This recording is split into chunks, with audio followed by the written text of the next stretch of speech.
aula de hoje nós vamos fazer uma prática de regressão linear com o SPSS. Então, da última semana para cá, a gente viu um conteúdo de regressão linear simples, múltipla, como que a gente vê as pressuposições desse tipo de técnica, análise dos resíduos. Vocês já fizeram a primeira leitura 2 semanas atrás da primeira parte do capítulo, que eu tinha pedido para vocês passarem um fichamento. E agora, nessa última semana para cá, tinha uma parte que era mais uma atividadezinha prática, usando o SPSS, que estava lá no livro que a gente está seguindo, Descobrindo a Estatística, e depois tinha um primeiro teste em grupo para vocês aplicarem isso no trabalho de vocês de uma maneira ainda simplificada, né, que a gente vai aprofundar um pouquinho mais. Então hoje a ideia é praticar mais o que a gente viu na aula passada, porque eu sei que foi um conteúdo um pouco denso, né, de 2 aulas mais expositivas. Então agora a ideia é vocês sedimentarem, se tiverem alguma dúvida vocês também perguntarem, para vocês pegarem mais segurança do uso desse tipo de técnica. Então, eu queria que vocês já começassem ligando o SPSS e nós vamos abrir o arquivo, que ele é um pouco diferente do arquivo das últimas aulas, que chama Água Rede 2010 SNIS. Então, ele tem algumas variáveis a mais do que a gente usou na última aula, porque a gente vai fazer uma regressão múltipla agora, não vai ser só o consumo de água e a renda. Então, está lá já no TDIA, no repositório, para a aula 13. Quem tiver acesso à pasta de rede alunos, também pode olhar lá em MTI 13 também. Vai ter esse arquivo SAV.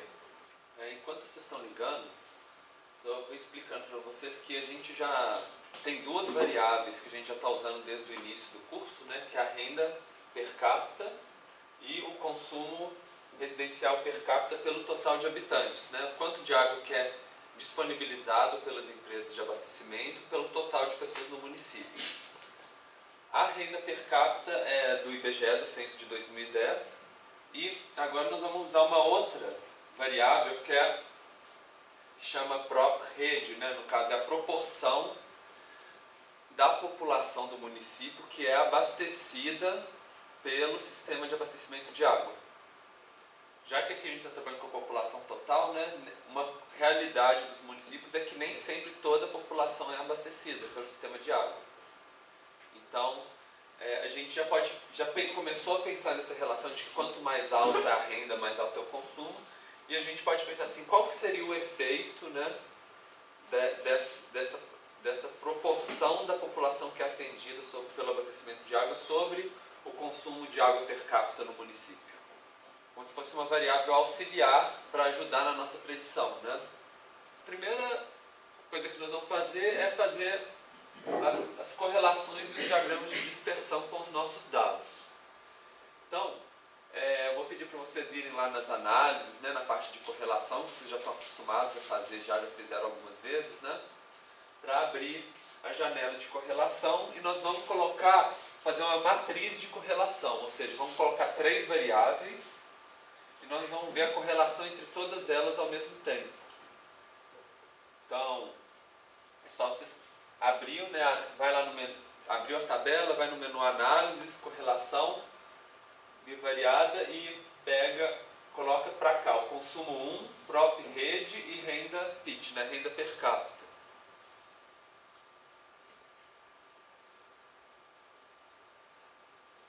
A gente vai usar só a correlação de Pearson mesmo, né, de bicaudal, por 2 lados, só para saber assim, o teste se tem correlação ou não.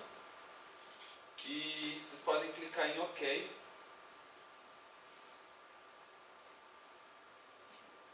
Para a gente visualizar o resultado.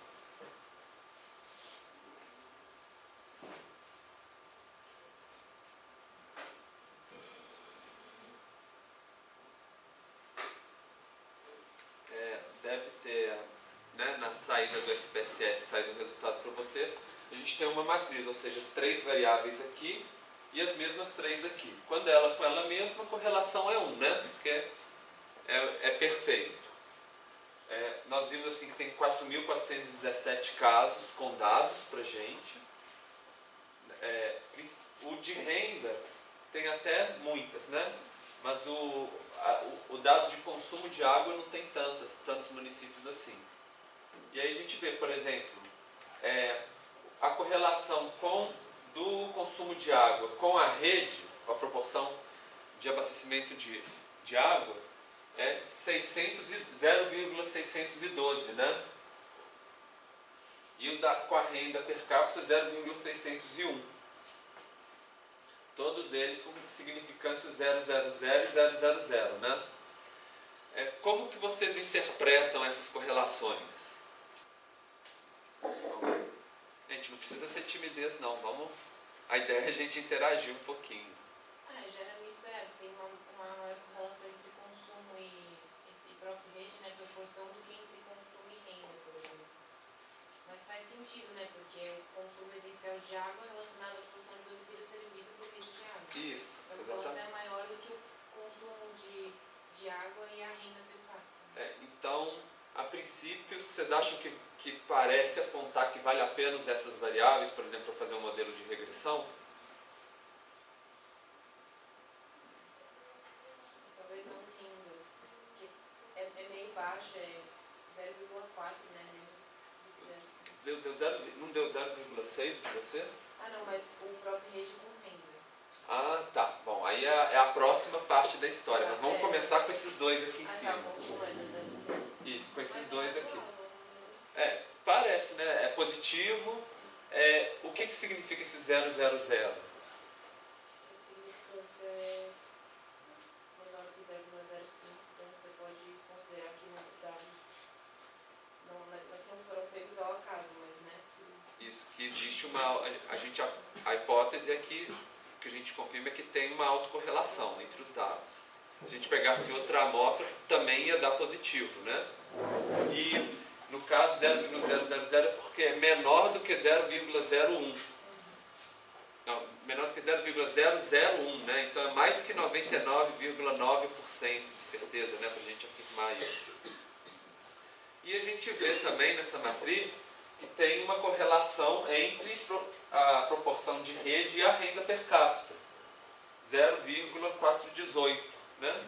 E a significância também 0,00. Quando tem esses tracinhos aqui em cima, é justamente para mostrar que tem uma significância muito alta em cima do número, né? É o tipo de notação. Eu falo assim, a correlação é significativa no nível 0,01 bilateral, né? E vocês acham que isso aqui significa que uma está correlacionada com a outra, vocês já falaram. Vocês acham que isso seria bom ou ruim para um modelo de regressão? Em que a gente quer prever o consumo por essas duas variáveis.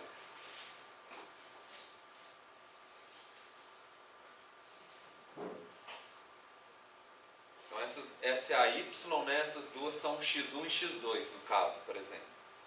O fato do x1 tem uma correlação positiva com o x2. Vocês acham que é uma coisa boa ou ruim para o modelo de regressão? Ruim? Por quê? Tem aquelas hipóteses, né, que a gente Aham. fazer a regressão. Isso. E aí, qual que é a hipótese que... As duas outras variáveis não poderiam ser correlacionadas. Isso, é a que a gente chama de multicolinearidade, né? Então, isso já é um alerta para a gente. Lógico que a gente vai ter que investigar se isso realmente é um grande problema ou não.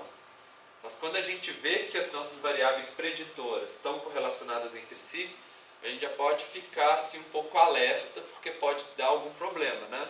Pode ser que o nosso modelo fique instável, que seja difícil separar qual que é a influência de cada uma delas na nossa regressão. Porque as duas podem estar se comportando muito parecidas uma com a outra, né? E aí a gente não sabe quanto que na prática a influência de um, quanto que a influência de outro. Porque vocês podem pensar assim, que relação tem entre a renda e a proporção de rede na prática, no mundo real? Que relação vocês acham que pode ser? Baseado no senso comum de vocês.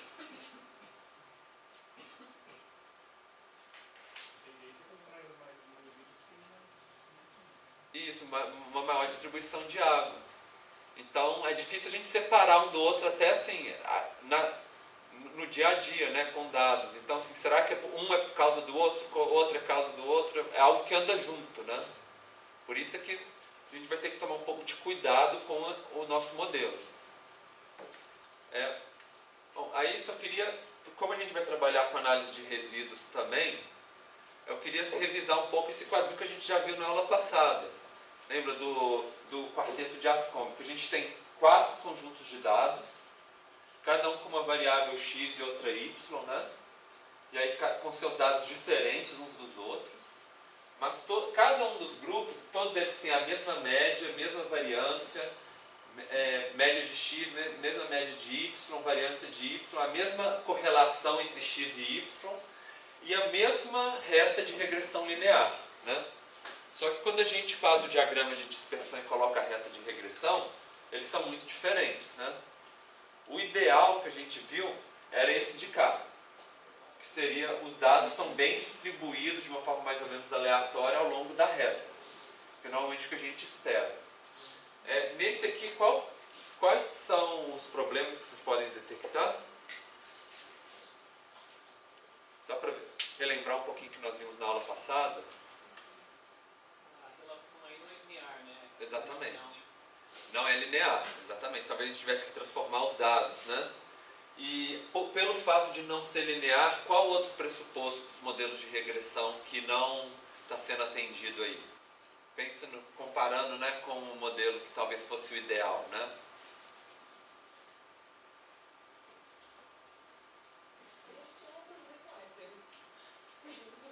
Não nesse caso. Não, a questão desse tem mais a ver com a questão que a gente chama de autocorrelação dos resíduos. Porque tem uma parte que os resíduos estão abaixo da reta, outra que eles estão todos acima, que eles estão abaixo, eles estão muito próximos uns dos outros, né? Cada um dos casos. Então, o ideal é que eles sejam distribuídos de uma forma mais ou menos aleatória e, se possível, né, uma distribuição que a gente chamaria de normal, mais pontos próximos e menos pontos longe da reta, né? E aqui a gente está vendo que, na verdade, tem lados que eles estão para cima, tem lados que estão para baixo, e isso não é uma coisa boa para o modelo de regressão. O ideal era que eles estivessem distribuídos, um abaixo, outro acima, né? Que não é o que a gente vê aqui. Nesse de cá, o que vocês veem de problemático no nosso diagrama de dispersão? Desculpa? O que vocês falaram? Outlier, né? Um valor atípico. E que outro problema ele está causando para o nosso modelo, nos pressupostos do modelo? Altera o coeficiente do guarda-reto, né? Isso. E aí quando ele altera, vocês estão vendo que vários ficam abaixo da reta? Aí o fit sai da... Isso, e da mesma forma que aqui a gente tinha muitos acima, muitos abaixo, aqui a gente tem vários que estão abaixo, que também não é um problema de autocorrelação dos resíduos também. E a gente provavelmente teria que investigar, né? Por que esse está diferente? Será que é uma característica singular? Será que a gente poderia reformular o nosso objeto de pesquisa para retirar ele, por exemplo, né? E no de cá, qual seria o problema?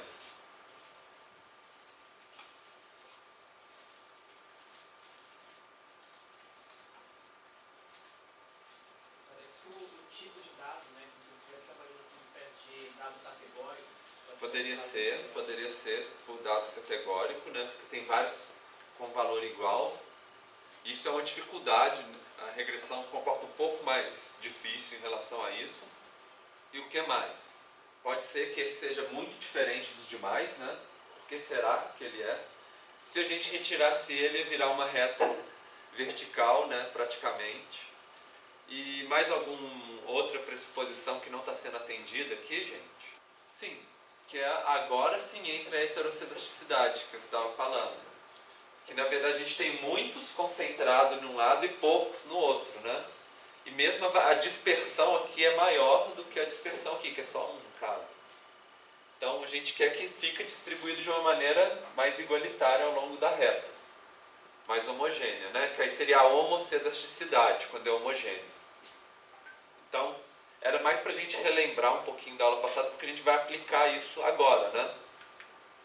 Então, vamos começar fazendo diagramas de dispersão, para a gente analisar os nossos dados. Eu vou pedir, então, vocês têm gráficos, caixa de diálogo legada, dispersão ponto, dispersão simples, né? E nós vamos fazer dois, então vocês façam um, depois façam outro. Um vai ser o consumo com a renda per capita e o outro é o consumo com a proporção de rede. Para a gente analisar como que se comportam os nossos diagramas de dispersão. Então, joga os dois aqui, clique em OK, depois abre de novo, né, coloca a proporção de rede, clique em OK. Aí na saída de vocês vai ter os dois diagramas de dispersão para vocês compararem um com o outro também. Deve ter gerado esses dois gráficos para vocês, né? A gente tem o gráfico do consumo pela renda, esse a gente já viu em outras aulas. E a gente tem o do consumo com a proporção de rede. Então, pensando no que a gente viu aqui no diagrama de Ascombe, né? Esses padrões, como que vocês acham que pode ser essa relação? Vocês acham que essa relação entre consumo e renda, ela atende os pressupostos para uma regressão linear? Atende bem esses pressupostos? Vocês veem algum tipo de problema nela? A gente provavelmente passaria uma reta, né, aqui, mas e aí? Vocês acham que está bom? Que indica algum problema? Talvez o range de renda, né? Hã? O range de renda, talvez a gente tenha que limitar o intervalo para tirar essa quantidade de outlines que tem tanto acima quanto à direita, a partir de 1.500 ali. Quer dizer, a partir de um determinado ponto começa a ter uma dispersão maior, seria isso, né? E alguns valores que podem estar ativos, podem estar influenciando o nosso modelo. Isso é uma coisa para a gente começar a pensar mesmo. Em relação a isso, qual que é o tipo de pressuposição que não estaria sendo atendida?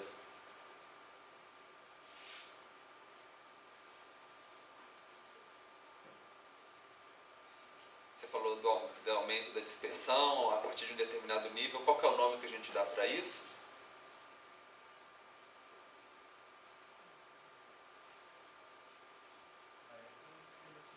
Exatamente. Que aqui ele está um pouco mais compacto, né, e depois ele vai aumentando a dispersão, né? Inclusive fica no menos denso, né? Aqui a gente tem muitos pontos, aqui a gente tem poucos pontos também, né? Então não está uma distribuição por igual ao longo da reta. Isso é algo que a gente já começa a ficar um pouco preocupado mesmo. Então, poderia ser limitar uma alternativa, ou a gente pode falar assim, não, a gente aceita que os nossos dados têm uma insegurança, mas a gente quer abranger todos. Também pode ser. Depois a gente vai poder analisar se esses casos atípicos, se eles estão alterando muito ou se estão alterando pouco, né? Olhando o diagrama, a gente só fala assim, é melhor a gente analisar com cuidado. Vamos ver, né, se realmente está alterando. E em relação ao consumo e à proporção de rede?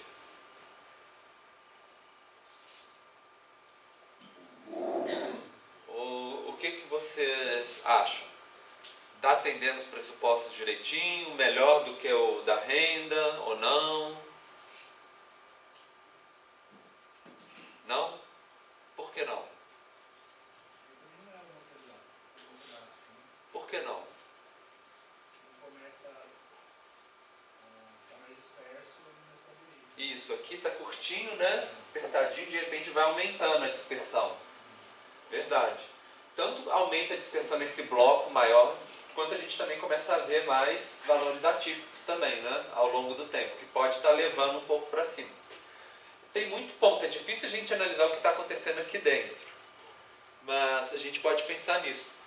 E vocês acham que a relação, olhando esse diagrama de dispersão, a relação entre consumo e proporção de rede, vocês acham que ela é linear?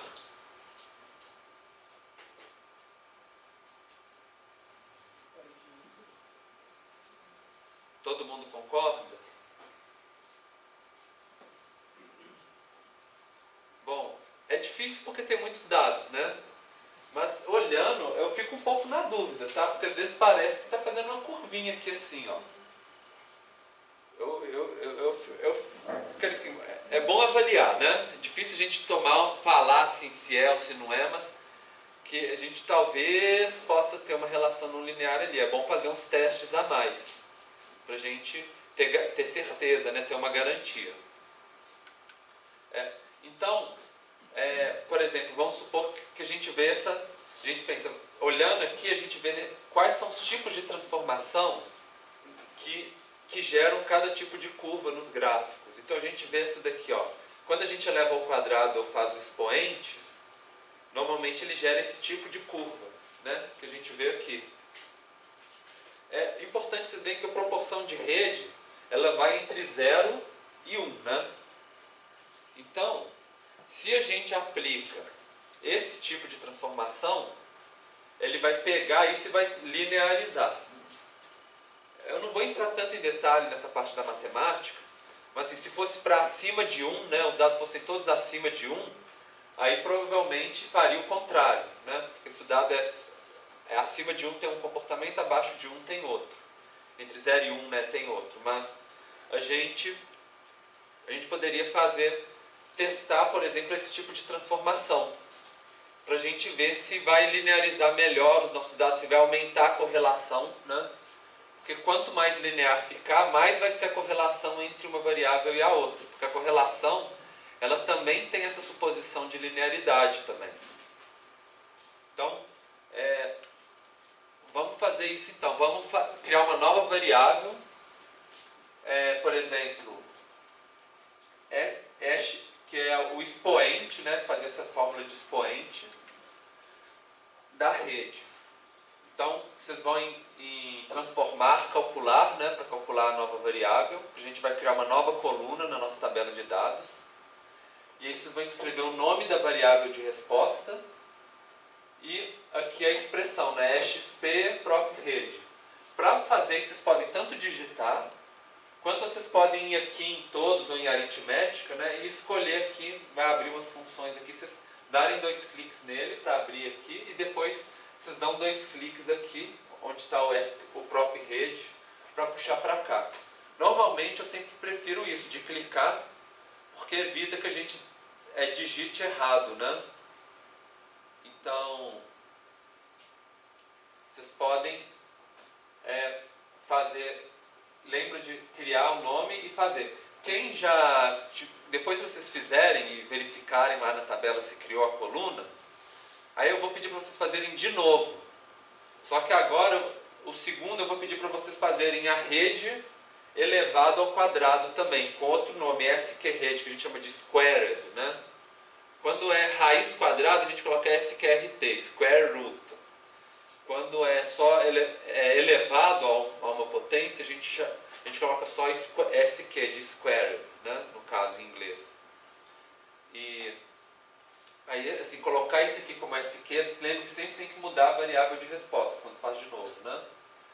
E aí, o elevado ao quadrado é esse duplo asterisco, né? Que tem inclusive aqui na calculadora. Dá para clicar aqui e ele joga o duplo asterisco para vocês. Então são 2 variáveis para vocês fazerem. Dá um momentinho para vocês criarem as duas. E se alguém tiver alguma dúvida, alguma dificuldade, é só vocês me falarem, que aí eu vou aí para ajudar vocês. Lembre de mudar o nome, tá? De uma variável para outra, senão vocês vão escrever uma em cima da outra, 2 variáveis com o mesmo nome, não vai dar para diferenciar. Agora deve tá igual para todo mundo, né? E vocês acham que a relação com esse elevado ao quadrado melhorou a relação de linearidade ou não? Entre as 2 variáveis? Ficou mais linear ou não? Comparando, por exemplo, esse com esse de cá. Muito pouco, mas mudou. Mudou um pouquinho. Principalmente essa curvinha aqui no final, né? Parece que diminuiu aqui. E com esse daqui, vocês acham que também aconteceu a mesma coisa? Expoente? Qual dos dois vocês acham que ficou melhor?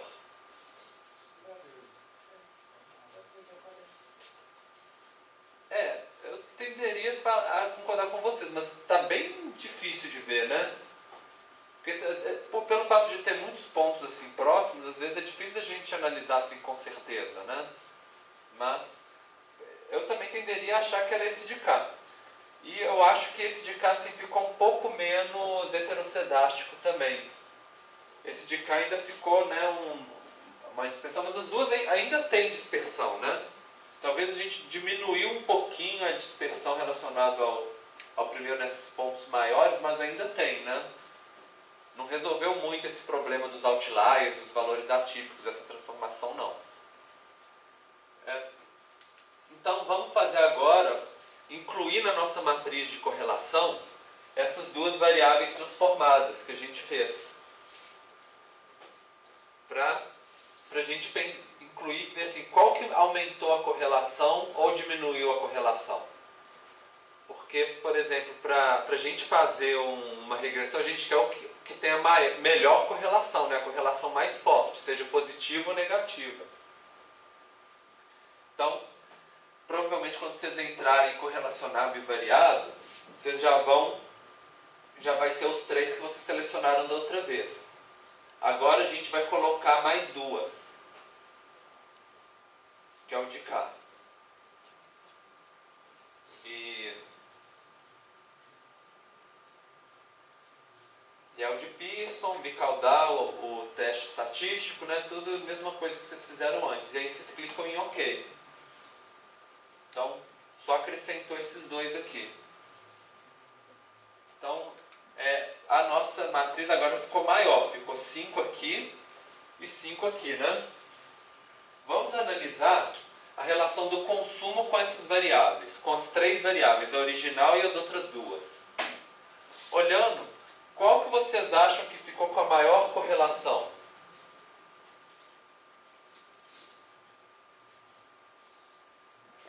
Olhando na tabela.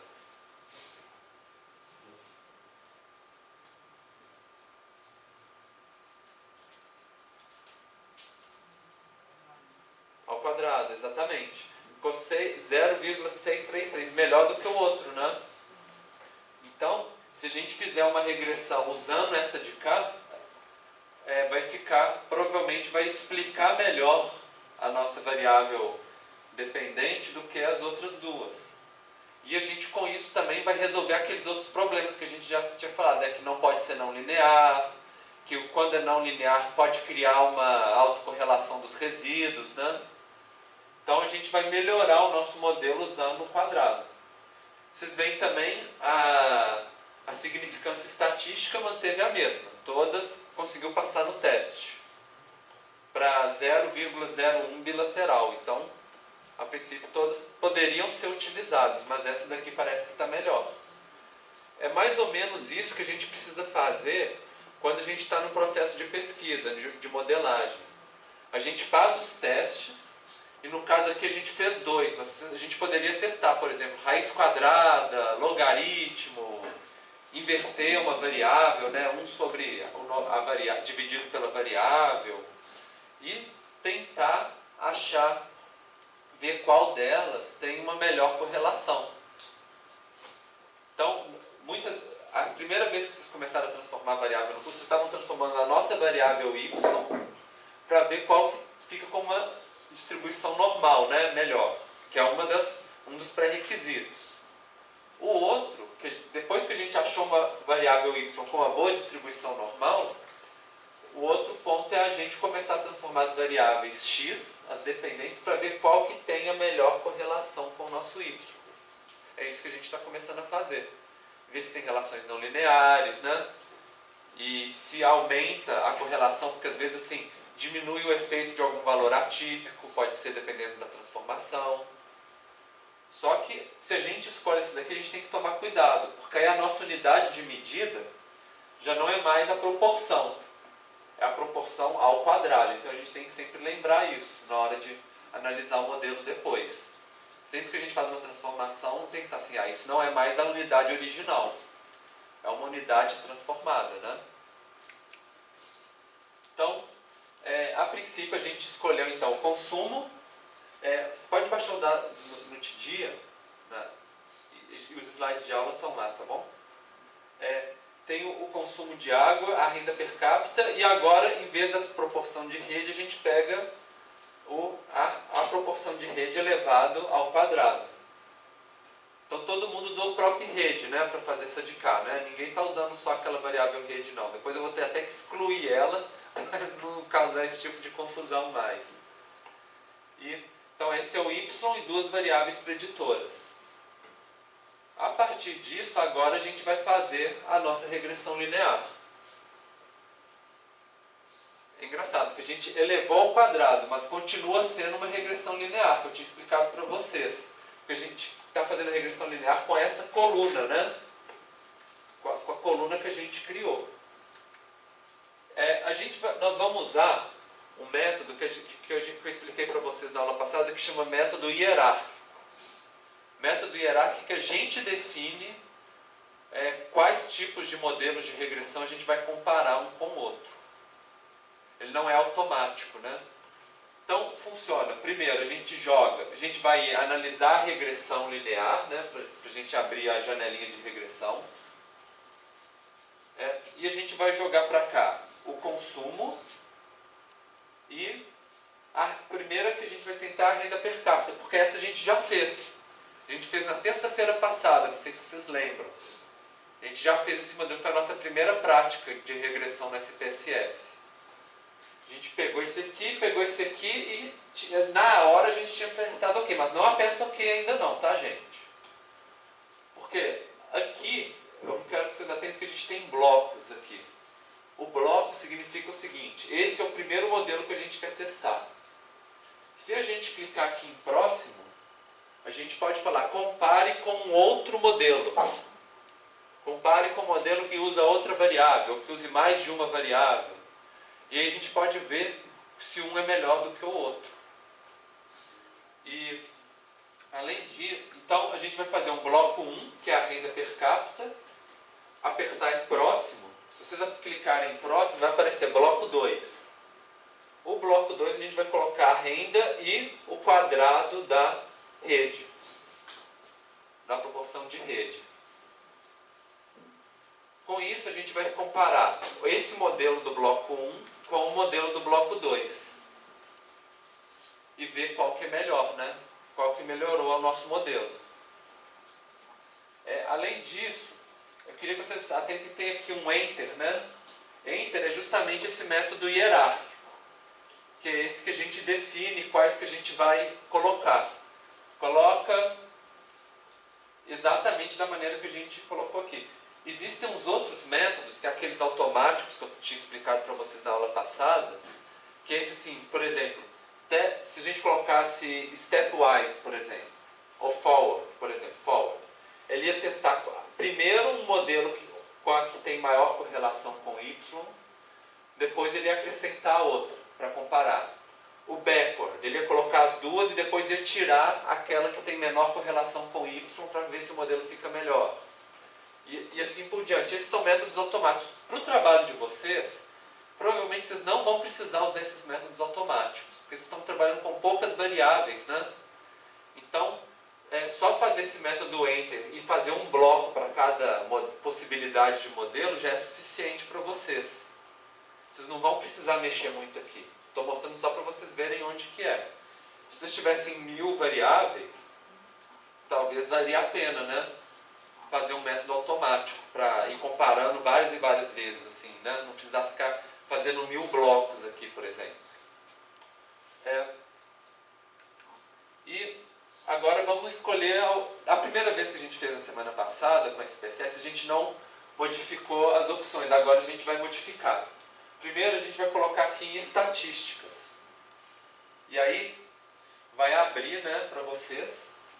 Eu vou pedir para vocês marcarem. Estimativa deve estar marcado, né, que são os coeficientes. Os intervalos de confiança para 95%, o ajuste do modelo, as estatísticas descritivas e os diagnósticos de colinearidade. E aqui embaixo fazer o teste de Durbin-Watson e os diagnósticos caso a caso de 3 vezes. Eu vou explicar cada um desses agora para vocês, para a gente rever, tá? Com calma. Aqui era só para mostrar para vocês assim, o que vocês têm que marcar. Mas agora eu vou explicar para vocês cada uma dessas opções. Primeiro, essa parte de cada dos coeficientes de regressão, a estimativa é para a gente falar o valor do nosso beta. Vocês lembram qual que era a fórmula de regressão? Por exemplo, y é igual a beta 0 mais beta 1 sobre x1 mais beta 2 sobre x2 e assim por diante, né? Esses betas as nossas estimativas, os nossos parâmetros. E o intervalo de confiança é porque a gente está trabalhando sempre com essa ideia de amostras, né? Que a gente não consegue mostrar a população inteira. Então a ideia é a seguinte: se a gente pegasse uma outra amostra, quanto que esse parâmetro que a gente estimou aqui poderia variar para cima ou para baixo, né? Com 95% de confiança. Ou seja, 5% de margem de erro, né? Então, talvez, por exemplo, o B0 no nosso modelo seja 3. Mas se a gente pegasse uma outra amostra, poderia ser 3,1, por exemplo, né? Então, essa margem de erro a gente vai colocar para calcular.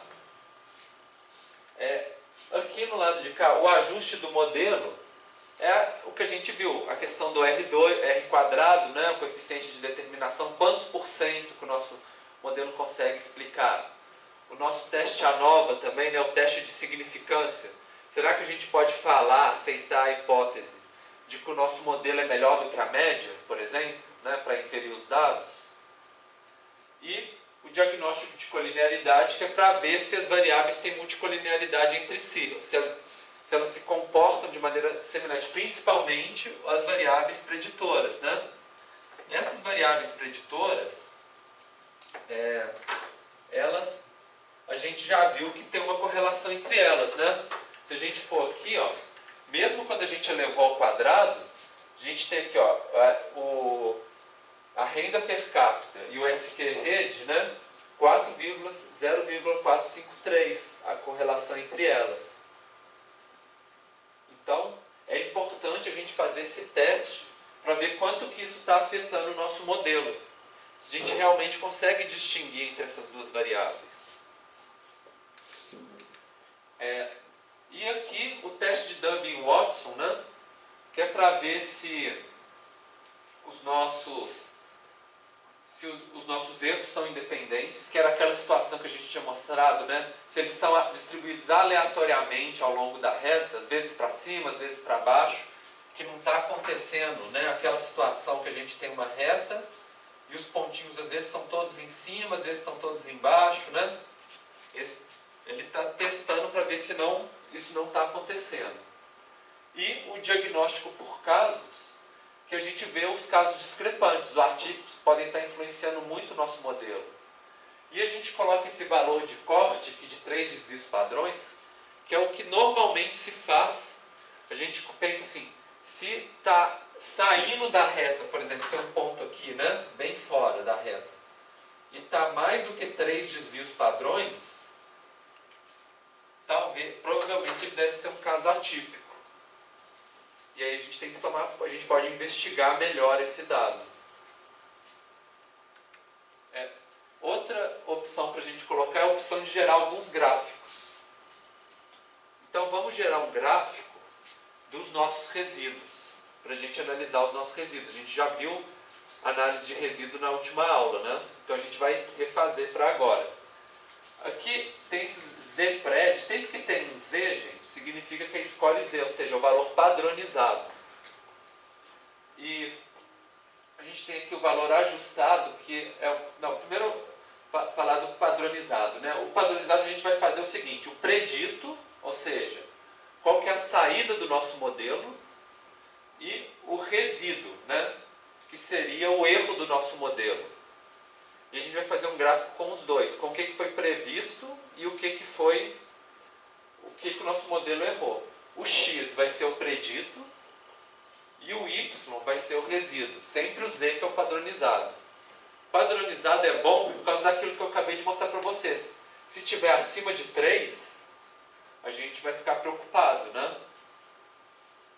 Então a gente usa o valor padronizado, porque se a gente não fizesse padronizado, esse valor a gente não ia saber se é muito ou se é pouco, né? Porque cada variável tem uma escala diferente. Então a gente vai e coloca o padronizado. Tem aqui o ajustado também, que por exemplo, se a gente tirasse essa variável, o caso, quanto que ficaria o nosso modelo, né? Com essa questão da gente tirar um dos casos e ver se influenciou o nosso modelo. São outros tipos de análise, mas que a gente não vai fazer agora.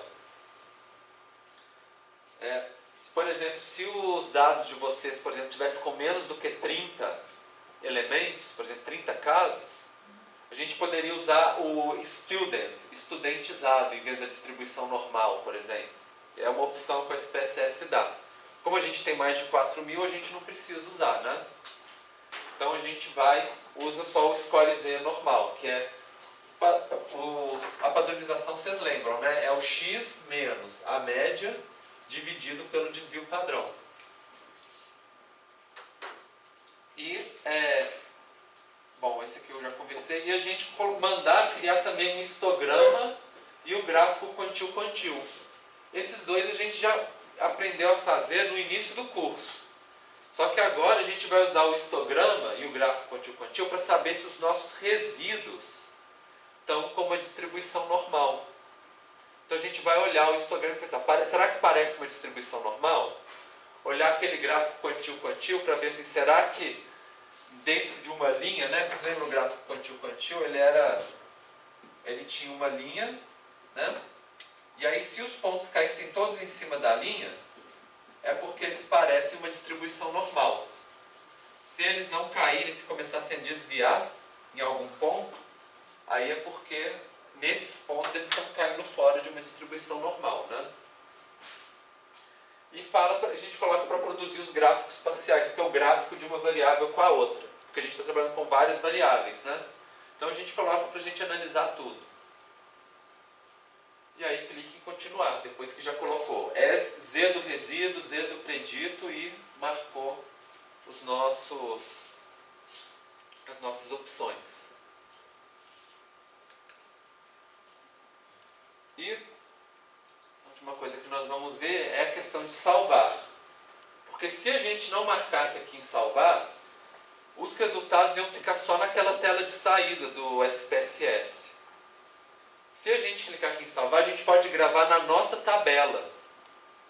Então se a gente tinha uma tabela, por exemplo, né, que a gente tem o x1, x2 e o y, por exemplo, né? A gente pode colocar, por exemplo, cria uma nova coluna com a saída do nosso modelo, cria uma outra coluna com o resíduo do nosso modelo, e a gente vai criando elas aqui. Isso é interessante porque depois a gente pode fazer gráficos, pode fazer operações, a gente pode exportar, por exemplo, para visualizar no Geoda, no QGIS, fazer um mapa, né, com essas novas variáveis que a gente está, são as saídas do nosso modelo. Uma saída para cada caso, né? Então, nós vamos escolher vários, eu vou pedir para vocês clicarem aqui em salvar, a gente vai escolher vários aqui. Por exemplo, valores não padronizados, que seria a saída do nosso modelo, valores preditos, né? Aqui em cima. O padronizado é justamente menos a média dividido pelo desvio padrão. E o ajustado seria essa questão assim, se a gente tirasse esse caso fora do nosso modelo, qual que seria o valor predito nesse valor do y, sem esse dado de x1 e x2, né? Para a gente ver o quanto que esse caso aqui estaria influenciando o nosso modelo.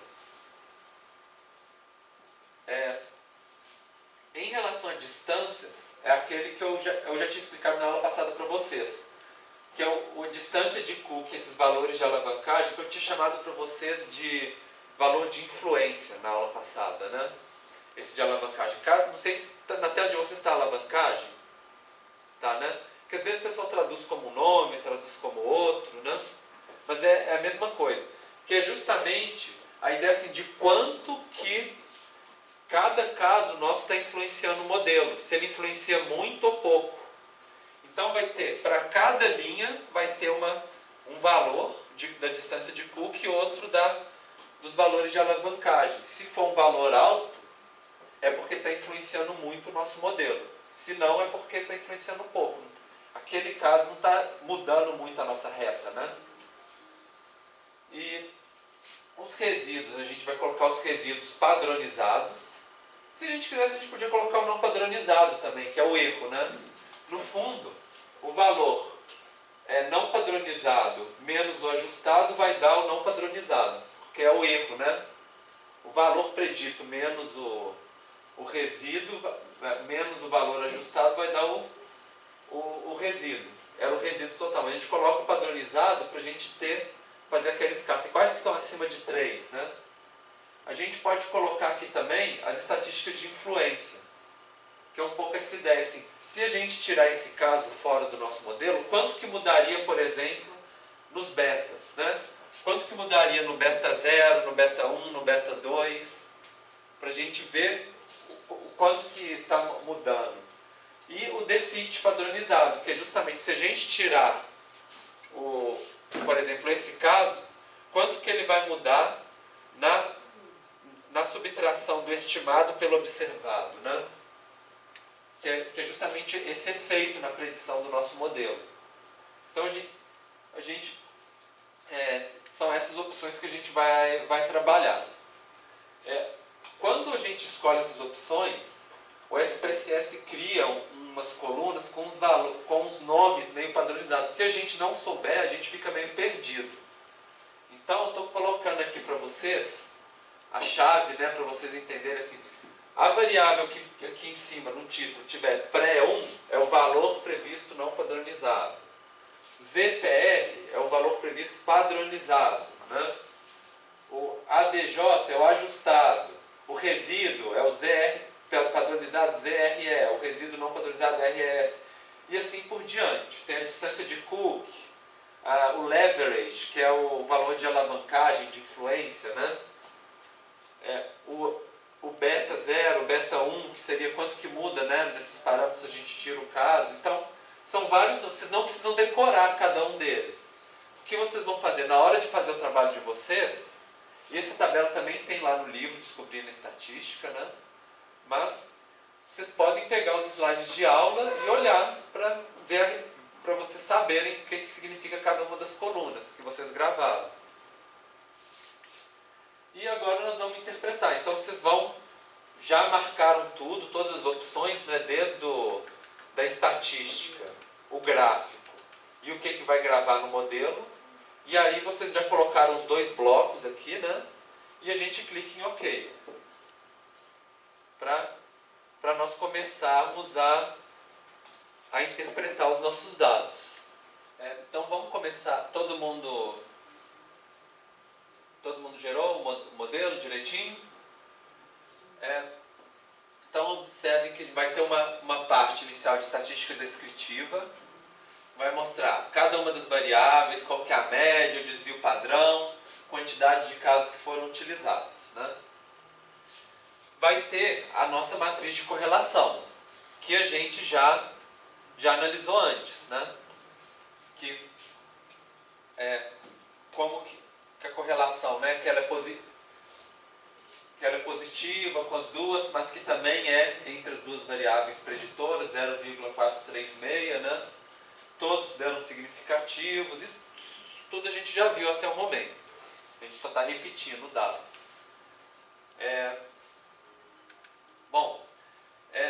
Vamos agora para a sumarização dos modelos. Lembra que vocês colocaram 2 blocos? Um bloco que era que é o bloco 1, que a gente tem aqui o Azinho, porque é o seguinte, o preditor é só a renda, está escrito aqui embaixo, né? E o bloco 2, que aí tem o Bzinho, que o preditor é a renda e o quadrado da proporção de rede, que está aqui. Então,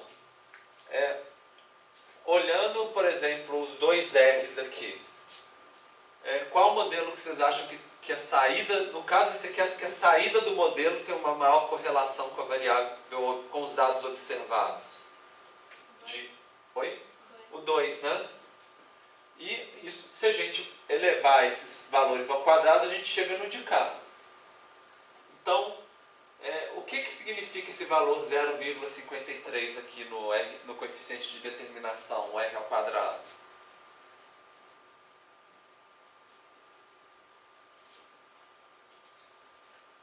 que significa o R ao quadrado? 53% dos casos se explica pelo modelo. Isso, exatamente. O nosso modelo, que tem duas variáveis, né, no caso o modelo 2, ele explica 50% da variação do consumo. Melhor do que o outro que explicava só 36%, né? Então, parece que foi melhorado. Esse quadrado ajustado, ele assim, não tem esse mesmo significado do de cá. Mas ele pega o de cá e dá uma penalidade em relação à complexidade do modelo. Então, se o modelo tem muitos parâmetros, é um modelo muito complexo, por exemplo, esse aqui é um pouco mais complexo que o de cá, né? Porque a gente acrescentou uma variável, mas é muito pouca diferença. Quando a gente começa a trabalhar com muitos parâmetros, muitas variáveis, aí ele começaria a diminuir. Porque assim, sempre que a gente aumenta uma variável, qualquer uma que a gente colocar, a tendência é sempre o nosso modelo melhorar o R ao quadrado. Mesmo que seja um pouquinho. Só que às vezes esse pouquinho a mais, ele torna o nosso modelo mais incerto. Como ele fica mais incerto, na hora da gente... Esse aqui é como se fosse um indicador, que ele pega o de cá e dá uma penalidade se ele ficar um modelo muito incerto. Mas no nosso caso não deu penalidade nenhuma, né? Pouca coisa. Ele reduz essa porcentagem? Ele reduziria. Mas isso assim, num caso bem assim de modelo assim muito complexo, sabe? Mas é uma base de comparação normalmente para a gente escolher se a gente quer um ou dois, sem basear só na porcentagem de explicação, mas pensando nas outras incertezas do modelo. E o teste de Durbin-Watson, né, que a gente tinha marcado, eu lembro que a gente tinha marcado, onde que a gente tinha marcado? Aqui, ó, teste de Durbin-Watson, né? Que é para ver se os nossos... Cadê? Se os nossos resíduos estão autocorrelacionados entre si, ou seja, se em alguns momentos eles estão todos acima da linha, todos abaixo, né? E a ideia é o seguinte, se ele ficar próximo de 2 é o ideal. Normalmente se ele fica entre 1 e 3, a gente fica satisfeito. Se ele estiver abaixo de 1 ou acima de 3, a gente já tem uma razão para se preocupar com essa autocorrelação dos resíduos. O nosso deu 1,5, né? Então, assim, não é o ideal, mas está dentro dos padrões aceitáveis. Isso que eu estou falando para vocês de ficar entre 1 e 3, que é uma regrinha que até estava falando lá no livro Descobrindo Estatística, gente, é uma ideia assim, bem geral, porque a gente está interpretando de uma maneira simplificada. Se vocês quisessem, por exemplo, fazer um trabalho mesmo assim, com muita segurança estatística, teria que ir no artigo original que o Durbin e o Watson publicaram, que eles têm uma tabelinha falando assim, com tantos casos, tantos parâmetros, aí eles dão outros valores de referência. Mas para a gente, 1 e 3 já é suficiente, assim, normalmente já atende para o nosso curso, para vocês começarem a usar esse tipo de parâmetro. Vamos agora para a tabela nova. Vocês devem ver a tabela nova aí de vocês, né? A gente já trabalhou com essa tabela nova já algumas vezes, nas 2 últimas aulas. Então agora nós vamos aplicar ela para o nosso modelo. Vocês lembram que tinha a soma dos quadrados, que era quando a gente pega tanto da regressão, do resíduo e do total, né? Da regressão é sempre assim, a diferença entre a nossa reta e a média. Tanto para cima quanto para baixo. A gente eleva ao quadrado e soma, né, para cada caso. Resíduo, a gente pega cada um dos erros do nosso modelo, eleva ao quadrado e depois soma, né? E o total, que é a diferença do valor de cada elemento até a média dele mesmo, né, e elevado ao quadrado e somado. Esse mais esse é sempre igual a esse. E a gente tem também os graus de liberdade, né? O grau de liberdade da regressão é sempre o número de parâmetros menos 1. Então, quando é só o beta 0 e o beta 1, são 2 parâmetros, menos, que é o 1. Quando a gente acrescentou uma variável a mais, que é o bloco 2, vocês viram que aumentou um grau de liberdade aqui, né? Porque são 3 parâmetros agora, o beta 0, beta 1 e o beta 2. E assim por diante. E o do resíduo é o número total de casos menos o número de parâmetros. Que aqui é 4.417 casos menos 2. Quando a gente acrescentou uma variável, virou 4 aqui, né? Como tem muito caso, a diferença é pouca. E depois, para a gente calcular a parte de cá, a gente vai dividir a soma dos quadrados pelo grau de liberdade. Então, esse dividido por esse deu o mesmo valor, esse por esse deu o quadrado, e aí a gente chama de o quadrado médio dos resíduos. E para fazer o nosso teste, a gente divide esse por esse, que dá o de cá. Vocês veem que aqui, quando a gente acrescentou uma variável, a nossa soma dos quadrados aumentou bastante, né? Isso normalmente é uma coisa boa. A gente quer que o nosso modelo seja diferente da média, né? E os nossos resíduos diminuíram, né? Aqui.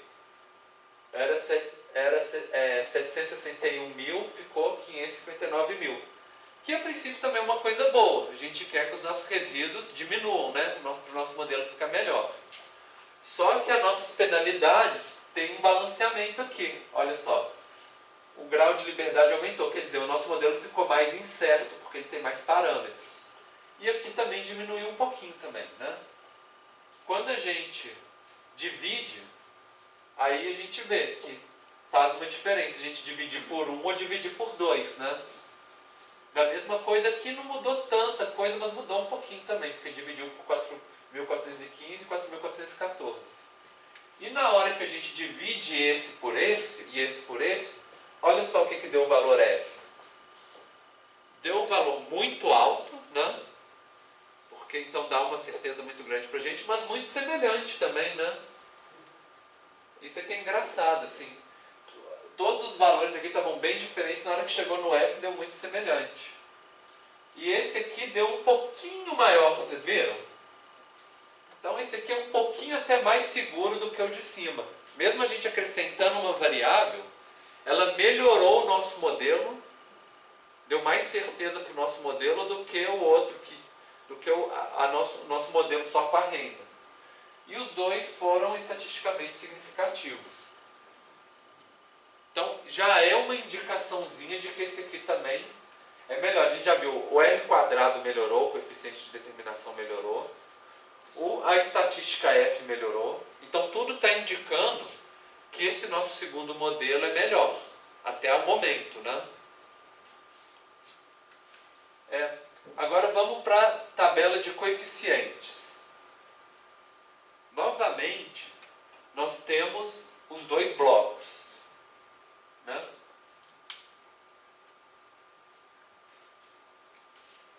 No primeiro bloco, a gente só tem o nosso intercepto beta 0, que é a constante, beta 0, e o beta 1, que é o que multiplica o x, né, que é a renda. No segundo bloco, a gente tem a renda e a proporção de rede. Então a gente acrescentou duas variáveis. Vocês viam que no primeiro modelo, cada aumento de R$1 na renda aumentava 0,41 no consumo de água, em litros, né, por ano, né, por habitante. E no segundo, olha só, a influência da renda diminuiu, né? Por que ela diminuiu? Porque uma parte dessa influência da renda começou a ser explicada pela proporção de rede, de abastecimento de água. Isso é muito comum. Quando a gente vai acrescentando variáveis, as variáveis do modelo mais simples vão perdendo, né, influência, porque outras vão participando dessa explicação. E, assim, é importante a gente lembrar que a explicação dessa de cá já é um pouco mais complicada, porque cada aumento de 1 no abastecimento de rede aumentaria isso, mas não é exatamente de 1 no abastecimento de rede, é aumento de 1 no quadrado do abastecimento de rede. Lembra que eu falei para vocês que a gente tem que tomar cuidado quando a gente transforma na hora de interpretar? E o que significa 1 aqui? Lembra que os nossos dados originais eles variam entre 0 e 1, né? um é 100%. Então a diferença entre um que é 100% e o outro que é zero, né, imaginando assim, seria 31 litros. Mais ou menos. Em média, né, de uma maneira geral. Mas é para vocês pensarem que se aumentar 1% no abastecimento de água, que aí vai dar 0,01, né, porque é elevado ao quadrado. Então a gente tem que fazer todo esse raciocínio. 1% a gente eleva ao quadrado 1%, e aí que vai dar 0,01, né?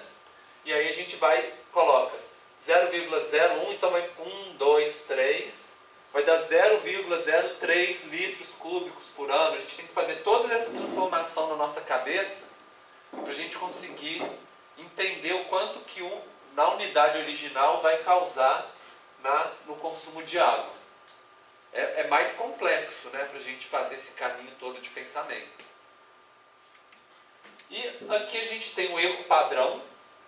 O erro padrão, assim, pensando na questão da inferência estatística, é que se a gente tirasse uma outra amostra, por exemplo, de municípios, talvez esses valores aqui poderiam mudar um pouquinho. E aí a gente vê que poderia tipo aumentar 0,4 para cima ou para baixo, nota beta 0. Na renda, 0,001 para cima ou para baixo. Aqui também, né? 0,01. E no consumo de rede, 0,7. Outra coisa que eu queria mostrar para vocês. Vocês estão vendo que aqui tem um valor negativo para o nosso beta 0?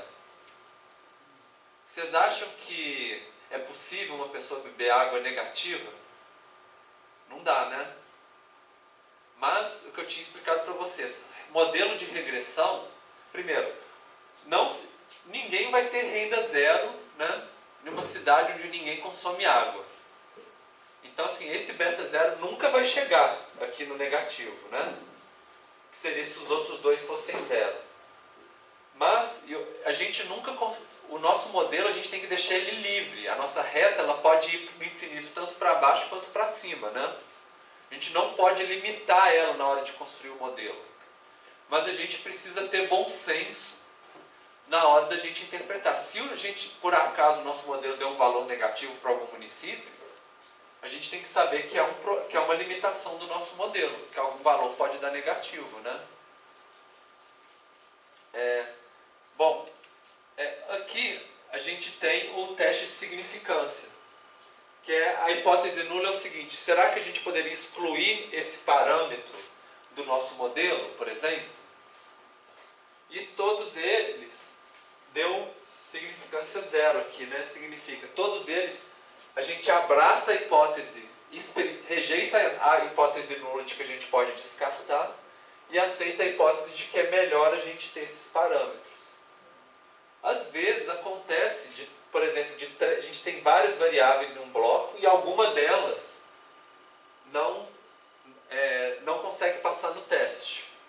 Isso significa que é melhor a gente rodar o nosso modelo sem essa variável, por exemplo. Mas no nosso caso está falando que a gente pode utilizar todas, né? Aqui tem o que a gente chama de coeficiente padronizado. O coeficiente padronizado é a mesma coisa do Descartes, só que ele é menos a média dividido pelo desvio padrão. A ideia de ter o coeficiente padronizado é para a gente ver qual que é o que está... Qual dos parâmetros, por exemplo, a renda ou a rede, qual que está influenciando mais o nosso modelo? Porque eles são unidades de medida diferentes, né? Quando a gente normaliza, a gente consegue comparar qual que está sendo mais importante para o nosso modelo. A gente vê que a proporção de rede está sendo mais importante do que a renda agora, né? No nosso modelo. Comparando um com o outro, porque agora eles estão na mesma unidade de medida, que é a unidade de desvios padrões. E a gente tem aqui o intervalo de confiança, que um pouco tem a ver com o erro padrão, né? Que é o valor, por exemplo, da renda 0,041, mas ele pode variar entre 0,39 e 0,43, né? Com um intervalo de confiança de 95%. E aqui no modelo de baixo também, entre 0,26 e 0,29, né? Entre 30 e 33, a gente vê como que existe uma variação entre eles, né? Se a gente pegasse outra amostra, por exemplo. A gente estima que poderia variar. E a gente tem aqui a estatística de colinealidade, que era aquela dúvida que a gente tinha, né? Será que a renda e a proporção de rede não estão muito relacionadas entre si?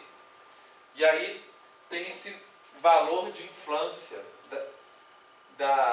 o VIF, né, que é o fator de infância da variância, né? Fator de inflação de variância, que o 1 é o ideal.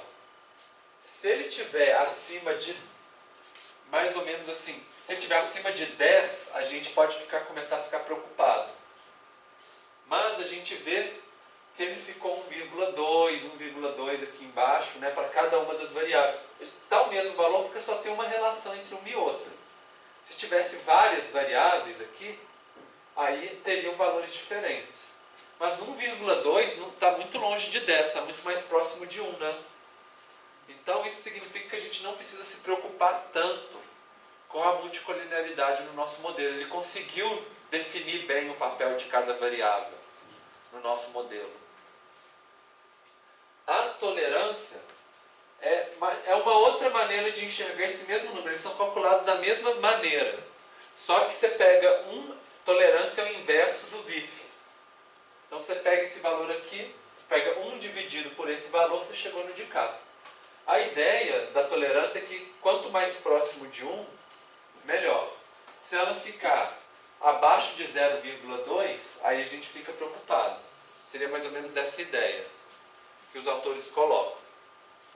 Então, a princípio, né, está próximo de 1, tá próximo de 1, está longe dos nossos valores extremos de referência, então está tudo bem. E esse quadro aqui é o que a gente chama de variáveis excluídas. Normalmente, no nosso caso que a gente testou todas as combinações, não tem muito problema. Mas se a gente tivesse muitas variáveis no nosso modelo, o que ele fala é o seguinte: no modelo 1 você não usou essa variável. Se você acrescentasse ela no seu modelo, o que aconteceria? Aí fala assim, se aumentasse, mudaria o beta, então, nesse valor. A gente pode ter 0,001% de erro, né? Ou então 99,9% de certeza, que melhoraria o nosso modelo. O VIF passaria a ser tanto, que a gente já viu, né? Que ele virou tanto, né? Então, isso aqui é muito assim, para te dar uma lista de opções. Se a gente tivesse testado só esse de cá e não tivesse testado esse, por exemplo, só testamos de cima, ele ia sugerir para a gente qual que é a próxima variável que você pode testar, que vale a pena você testar. Aí ele daria uma lista, né? Se a gente quisesse acrescentar mais uma lista também. E a gente poderia escolher qual que é a melhor variável, se vale a pena acrescentar, se não vale. Essa que é a ideia desse quadro de cá. Bom, e tem para vocês de diagnóstico entre casos, né? Uma tabela para vocês. Que foi quando a gente marcou, deixa eu voltar aqui para trás para mostrar. Quando a gente marcou esse aqui, diagnóstico caso a caso, só os valores acima de 3 desvios padrões. Que são os valores atípicos, né? Com maior distância da nossa reta. Opa, onde nós estamos? Então a gente vê que o resíduo padrão todos estão acima ou abaixo de 3, né? Que a gente tinha escolhido. Então, ou está acima de 3 ou está abaixo de menos 3, no caso, né? Alguns deles, quando está bem abaixo da reta do valor estimado. E aí a gente consegue ver, né, qual que é o número do caso, porque a gente pode olhar lá na nossa tabela e procurar o nome de qual que é o município, tentar investigar por quê. E fala qual que era o consumo. Olha, o consumo, o observado era 55, mas o nosso modelo preveu 15. Está muito ruim, né, para esse o nosso modelo. E o resíduo, então, é esse menos esse, que deu 40. Então a gente vê que realmente o nosso modelo teve muitos casos com resíduo, né? Isso é um problema do nosso modelo. A gente teve muitos casos, não sei quantos que tem aí, né, mas deve ter tido bastante, que ficaram acima de 3 e abaixo de menos 3. Isso não é o ideal era que não tivesse nenhum, né? Ou então assim, que tivesse, por exemplo, a gente pensa 99,9%, que é o 3,29, alguma coisa assim, para 4 mil municípios, a gente poderia aceitar até uns 4 valores extremos desse. Porque é 0,1%, né? Mas tem muito mais do que 4. Deve ter o quê? Cento e tantas variáveis. Não sei quantos que tem aí para vocês, mas deve ter bastante. Então isso assim é um problema do nosso modelo. Agora, será que esses valores atípicos estão influenciando muito os nossos modelos? A gente vai poder investigar. Então eu vou pedir para vocês voltarem para a tabela de vocês, para a gente ver o que o SPSS gravou na nossa tabela. Então, a gente tinha colocado, né, era essa opção aqui de salvar, e a gente escolheu várias opções. Essas opções agora elas vão estar na nossa tabela de dados de vocês. Se vocês abrirem, vamos voltar lá. Isso, se vocês abrirem e irem na visualização de variável, tem duas abinhas, né? Uma que é a tabela com os dados e outra descrição de cada variável que a gente tem. Vamos nela, vocês vão ver que tem o nome aqui e a legenda, só que no caso em inglês, né, de vocês. Mas a gente consegue ter uma dica melhor do que é essa sigla, no caso só que em inglês.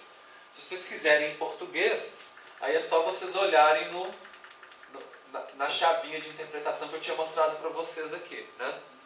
Que está lá no livro também, com o nome de cada um. Então vamos ver cada um deles. Primeiro, valor predito, é o que é a saída do nosso modelo. E valor ajustado, é aquele assim, se a gente tirasse fora um dos casos, né?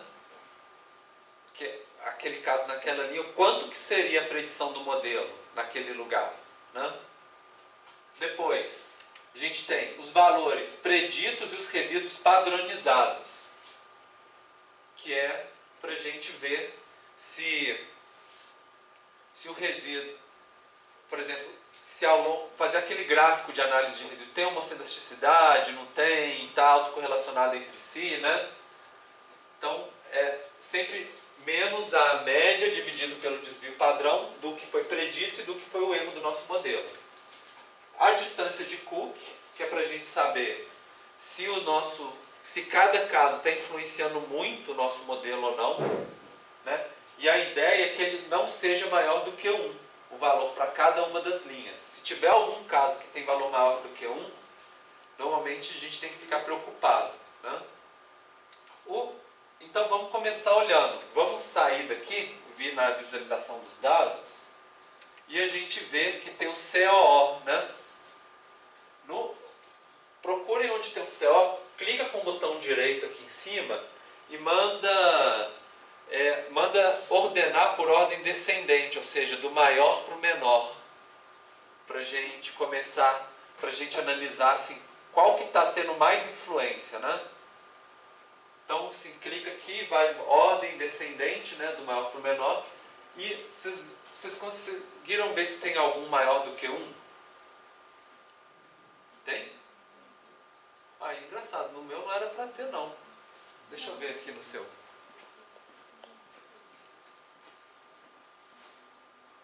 Você deu? Só. Tá, mas tudo bem. Pode ter tido alguma coisinha errada, mas depois a gente vê. Isso, exatamente. Bom, mais alguém deu um valor acima de 1? Não? Não, acho que tem alguma coisa aqui. Tá, mas tudo bem. Bom, e além disso a gente tem o valor de influência, que é o leverage, que eu tinha explicado para vocês na última aula. Para o leverage é um pouco mais complexo para a gente saber quando que ele é alto ou que ele é baixo. Tem um autor que ele coloca uma fórmula, e aí a gente tem isso lá no livro Descobrindo Estatística, para a gente ter um parâmetro se esse leverage é alto ou baixo, que é o seguinte, número de parâmetros mais 1 dividido pelo número de casos. Então, se a gente fizer isso, por exemplo, para o nosso modelo, 2 mais 1, né? 2 parâmetros mais 1, dividido por 4.417 dá 0,007. Com isso, a gente tem que ver, e aí fala assim, se tiver um valor, por exemplo, as 2 vezes, isso aqui é a média que a gente espera que cada um dos nossos valores tenham de influência. Se tiver no dobro, principalmente se tiver acima de 3 vezes, ou seja, acima de 0,0021, a gente pode começar a ficar preocupado. Então, a gente coloca aqui para ver, né? E se a gente voltar aqui no leverage, na tabelinha de vocês, e tentem ordenar ela em ordem decrescente de novo. A gente vai ver que existem vários casos que estão acima de 0,0021. Né? Se a gente depois for olhar o nome dos municípios, a gente vai ver que talvez os maiores, né? Por exemplo, Niterói, Vitória, Brasília, Florianópolis, Porto Alegre, e o maior São Caetano do Sul. O que será que esses municípios têm de diferente dos outros municípios do Brasil? Que está dando tão diferente assim a influência deles no modelo? Vocês têm alguma ideia? São cidades Desenvolvidas, com alto IDH, né? Então é difícil a gente já chegar com uma conclusão, mas a gente já começa pensando, vendo quais municípios, olha, esses municípios aqui estão influenciando mais o nosso modelo, né? Eles estão puxando a nossa reta, não estão seguindo a mesma linha dos outros, né? Então a gente talvez tenha algum motivo para isso. Por que eles não obedecem, né, à tendência geral? E a gente tem aqui esses que a gente chama de defeat, né, que seria o seguinte: se eu retirasse esse dado, um caso, aquela linha, quanto que ia mudar na predição do nosso modelo? Só que no caso aqui padronizado, né, para dar em unidades de desvio padrão. E esses aqui, o B0, beta 1, beta 2, é relacionado ao que ia mudar na nossa, nos nossos parâmetros. Por exemplo, se a gente tirasse esse caso, por exemplo, no nosso modelo, quanto que ia mudar no nosso beta 0? Quanto que ia mudar no nosso beta 1? Quanto que ia mudar no nosso beta 2? Né? E aí, vocês podem olhar, por exemplo, na tabela de vocês, não vou entrar assim em detalhe agora, mas daria para cada caso, né, o que ia mudar no nosso modelo. Provavelmente, os que têm maior distância de Cook, maior influência, vão ser os que vão fazer a maior mudança no nosso modelo. A ideia é a gente ter vários parâmetros para a gente analisar, né? Para a gente não basear em um só. A gente ter várias formas de analisar os nossos dados. Se tem um que está alta distância de Cook, alta influência, muita mudança aqui também, aí esse provavelmente é o que a gente tem que ficar mais preocupado, né? Porque ele está aparecendo em todos os nossos testes, todas as nossas avaliações. Então a gente já checou colinearidade, que é o VIF, né? Que a gente olhou aqui. Cadê? Aqui, ó, a gente já olhou, né? Ficou bom, né? Então não ficou próximo de 10. Agora, independência dos quesitos, o teste de Durbin-Watson, né? A gente já viu, cadê? Aqui atrás, cadê o teste? Teste de Durbin-Watson. Também ficou entre 1 e 3, né? Então também está bom. Então as nossas suposições do modelo estão batendo, né? Tem uns valores atípicos aí, né? Que tem que tomar um cuidado, mas agora vamos checar os gráficos então, para a gente trabalhar agora e ver se o gráfico dos quesitos está atendendo. Então, vocês devem ter gerado na saída de vocês o histograma, né? E aqui no histograma tem a nossa curva normal. Esses aqui são os histogramas do nosso resíduo, tá, gente? Então, em geral, os nossos resíduos estão próximos de 0. muitos casos com resíduo baixo. Conforme vai afastando, tem alguns casos, menor número de casos, né, mas com resíduo um pouquinho mais alto. Por que será que o nosso gráfico está indo até aqui em cima? Até o 15, 16, 17, 20, quase no 20. Porque vai ter um ou outro casinho que está bem distante. Não está nem aparecendo aqui, né? Mas vai ter um ou outro que vai estar distante. Isso não é uma coisa tão boa, né? Mas, na maior parte deles, né? Está simétrico. Vocês acham, comparando, parece que está dentro da normalidade? Olhando assim?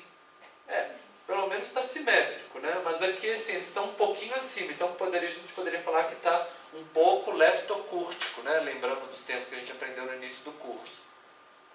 Mas, pelo menos não está enviesado para um lado ou para o outro, não está um tanto de montanha-russa, e essas coisas que é o mais complicado assim, para o modelo. Então, no princípio, a gente poderia, no SPSS, ter essa opção de fazer um teste, Shapiro-Wilk, Komorogov, que são testes para ver se tem uma distribuição normal ou não. Mas tem que tomar muito cuidado com esses testes, tá, gente? Porque a maioria das vezes o teste fala que não é normal. Aí você fica, e agora, né? Na verdade, esses testes são bons para comparar modelos diferentes, para ver qual que melhorou no teste ou piorou. Mais uma comparação relativa do que falar sim ou não, para rejeitar o modelo, né? Principalmente no nosso caso, que a gente tem muitos dados, a normalidade dos resíduos da variável y não é tão assim o mais importante das suposições, mas é bom a gente testar, a gente está vendo de uma maneira didática, né?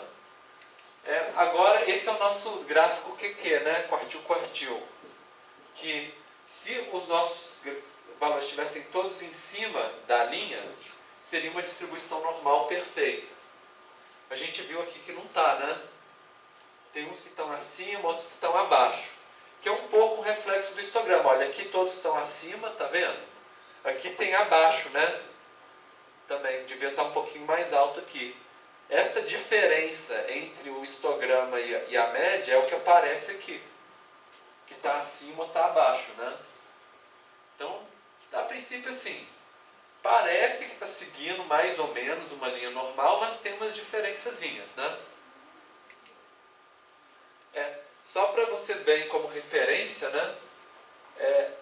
Normalmente seria um caso mais ou menos normal, mas aqui tem uns errinhos, né? Se tivesse assim, ia ser muito ruim os nossos dados, que seria bem fora do que seria uma distribuição normal. E o diagrama que o ideal era esse, né? Se tivesse uma coisa mais ou menos assim, seria muito ruim, né? Então ficou meio no meio do caminho, né? Esse de cá, assim. Ficou perfeito, não, mas... E lembra que a gente fez esse exercício também na aula passada, das análises dos resíduos? Que a gente tem o ideal, que era muito próximo. Aqui a gente tem o valor do y, né, padronizado, e aqui os resíduos padronizados. Sempre pensando, esse aqui é o predito, que seria zero, resíduo zero. Alguns estão acima, outros estão abaixo. O ideal é que eles estejam bem distribuídos, com mais valores próximos a retas e menos valores longe, né? Aqui a gente vê que tinha um problema de linearidade e de autocorrelação dos resíduos, tanto para cima quanto para baixo. Esse aqui tá quase bom, mas poderia ter mais pontos mais próximos do zero, né, do que fora. Esse aqui a gente vê que tem problema de heterocelasticidade, né? Aqui está mais curto e aqui muda, né? Não está bem distribuído. Nesse de cá também, começa disperso, concentra, depois dispersa de novo. E esse aqui tem mais pontos fora do que próximo ao zero, né? Então esses são os problemas. Agora vamos analisar os nossos gráficos, né? Tem um que já deve ter gerado para vocês, que é o predito e os resíduos padronizados. Aqui é o valor do y predito padronizado, né? A média do nosso modelo predito está mais ou menos aqui. E aqui a gente tem os nossos resíduos padronizados. Então, se tiver distante para cá ou para cá, é porque é o erro do nosso modelo, né, para cada caso. Então, vocês acham que está atendendo as suposições, o nosso gráfico de resíduos? Tá? Tem bastante valor próximo do zero, ele, apesar de ele estar heterocedástico, e tem... Então ele está heterocedástico, que não é uma coisa boa, né?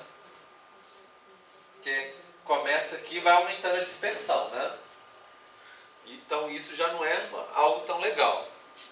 Mas, assim, não está tão ruim também, né? Ele está mais ou menos distribuído, a gente vai ter alguns valores, né, mais atípicos, mas nem tanto, a maioria está muito próxima, né, do zero, que é uma coisa boa. A gente poderia depois investigar que pontos que são esses, né, que tem os maiores resíduos, né? A gente já gravou os resíduos na nossa tabela, a gente poderia ver quais que estão esses grandes resíduos, onde estão esses grandes erros do nosso modelo. Vocês acham que tem algum problema de não linearidade aí?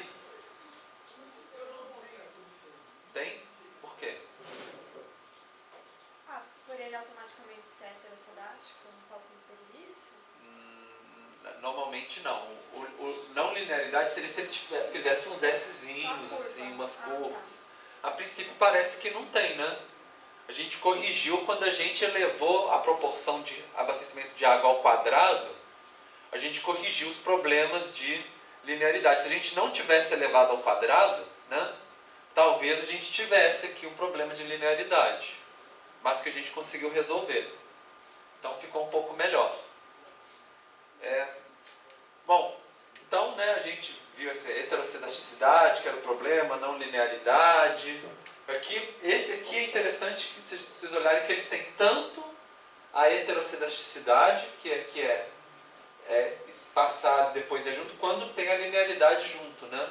Que seria não está atendendo nenhuma das duas, né? E o ideal seria o de cá, né? Para a gente ver. Então, vamos ver agora. Eu fiz uns gráficos. Não sei se gerou para vocês os gráficos espaciais esses aqui ou não. Não, né? Gerou? Não, tudo bem. Vamos olhar só aqui. Depois, se vocês quisessem, podia até fazer, porque a gente gerou esses dados na tabela, né? Mas para a gente andar um pouquinho a aula, porque a gente já está meio avançado, né, no tempo, só para a gente analisar. A gente tem os resíduos padronizados e a renda. Porque o outro, esse daqui, era a nossa variável y, né? Predita. Com a renda, a gente também consegue analisar. Olha só, em geral o erro, ele tá mais ou menos distribuído ao longo da renda. Só que tem alguma faixa de renda aqui no meio, ó, que não são nem os municípios mais ricos, nem os municípios mais pobres, né? Mas na média renda tem vários municípios que têm desvio. Então aquela ideia assim, será que o nosso modelo está errando mais em Brasília, Niterói? Talvez o nosso modelo esteja errando mais em municípios de média renda, né? Que não são tão ricos assim. E aí a gente já pode começar a pensar, por que será, né? Talvez tenha alguma característica desses municípios. Ou, por exemplo, na questão da distribuição de rede. Agora parece que está bem distribuído mesmo, né? E aí, assim, a gente tem um ou outro valores atípicos, mas aí é naqueles que tem principalmente aqueles que tem muita distribuição de água. Então a gente tem os municípios que têm renda média, né? E alta distribuição de água. Então a gente já começa a pensar um pouco quais são os municípios que a gente está errando mais, né, o nosso resíduo. Município porque a gente pensa, municípios de grandes municípios de alta renda vão ter alta distribuição de água, mas pode ser que tenha algum município de renda média que também tenha, né? E é nesses que o nosso modelo está errando mais. Então a gente já começa a descobrir quais que são as limitações do nosso modelo.